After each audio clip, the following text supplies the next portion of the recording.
มหนาวยังโชยพัดอยู่นกฮ้องกูมา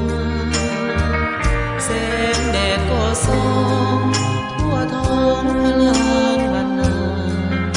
เห็นเมฆลอยตามภูผาซาบซึ้งอุราคาแท้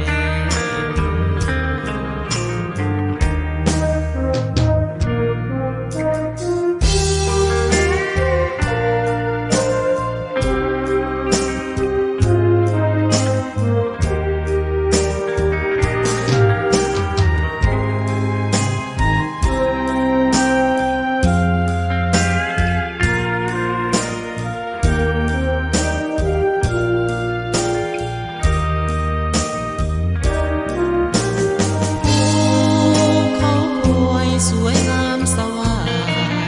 งามแท้โอ้ธรรมศาสตร์สวรรค์วาดไว้นี่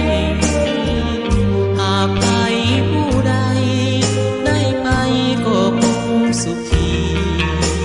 ดินแดนภูเขาไว้สร้างมีแต่สิ่งงามตายิ่งมองยิ่งงามยามเมื่อเศร้าลมหนาวยังโช